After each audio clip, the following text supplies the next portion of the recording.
Just want to jump on real quick and kind of give you guys a little update about how the match went today. Very successful day. I was able to separate the coaching from the shooting, or I didn't really coach at all. I was lucky enough to we had enough ROs on the squad that I only had to RO a couple times and run the pad a couple times. Obviously, you paste and do your normal stuff as a shooter. But it was nice. I didn't actually have to work a whole lot. We didn't have any stage malfunctions. I didn't have to build anything. I didn't actually work at this match. It was awesome. I coached a little bit. There was a couple guys that were on our squad that I just kind of like to coach. So I helped. One of them was a student of mine. One of them is a guy that I've been talking to, Doug. He's a really great dude. Really kind of like seeing that guy every time I see him. He's a really, really great guy. So I got to shoot with him a little bit and did a little coaching on that for him. Just little stuff, little tips, not like major breakdown stuff or anything, but just little stuff that I enjoy watching other people get better at. But I was able to sit back and kind of focus on myself as a shooter.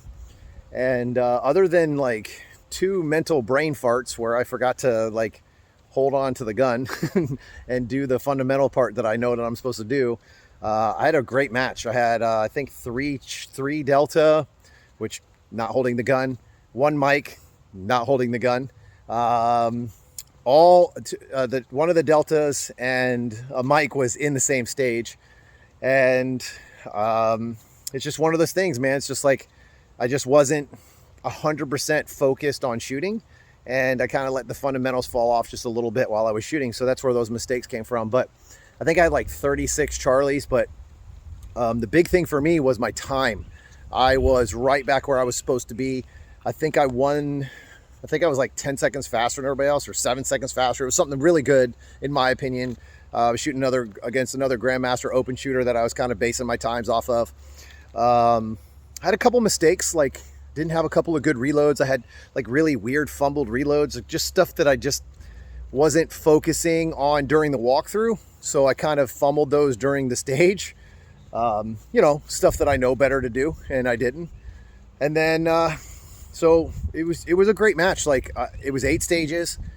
So I want to talk a little bit on here, not just about my experience, but I want to talk a little bit about one of the things that really made this match so important to me.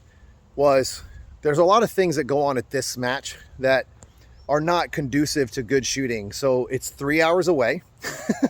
That's a 3-hour drive in the morning. So that means I leave my house at 4:30 to get there in time, walk stages, then you shoot, and then just 3 hours back. So you're kind of beat.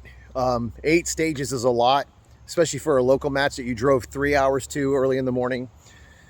It's just, there's a lot of little things that could really screw your match. So staying up and staying focused. So that I made sure I brought food, kind of really tried to focus on eating a little bit. I waited a little bit too long to eat. And actually that was the stage that I ended up not holding my gun and got the mic on, which, I was lucky enough that this match there wasn't a lot of people. It's Easter, obviously, but usually you have time to kind of shoot the stage again if you really want to shoot it. They're really great about, obviously, for no score, but I reshot the stage and I shaved off almost half a second, and I had 4 Charlies versus a mic and a Delta on that stage. So the fact that I just went back and focused fundamentally on what I was supposed to do, it was a big difference in the score.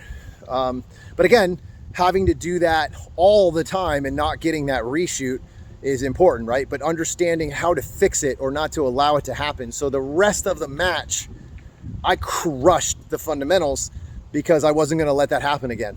And, sometimes you need a reminder that the fundamentals are the key to winning this sport, really. I know it's not the sexy thing to say, but because there's a lot of other things that go into it, but it always starts and ends with the fundamentals, even moving and shooting. Because to me, when I teach shooting on the move, it's a fundamental thing. It's not a trick. It's like I teach fundamentals of movement. So there's a lot of things there that if I do those things correctly and I follow the system that I've created, it's pretty amazing how easy it is to move and shoot on targets, but you just got to follow that system. And if you break that system, you're done. It's over. So, but just kind of want to give you guys an update. I did that morning video, talked a little bit about how I had to separate my shooting as a coach, as a shooter. So it was kind of great to get out there and not work. I kind of sat down and thought about my schedule for the last 3 months. I don't think I've worked or shot a single match in 3 months that I didn't work. Whether I was building the match, ROing the match constantly, like I mean every single time there was a shooter up, I was the RO or whatever it is. So it was nice to sit down and kind of eliminate all those things from my shooting. So, all right guys, if you have any questions, hit me up in those comments and I'll see you on the range.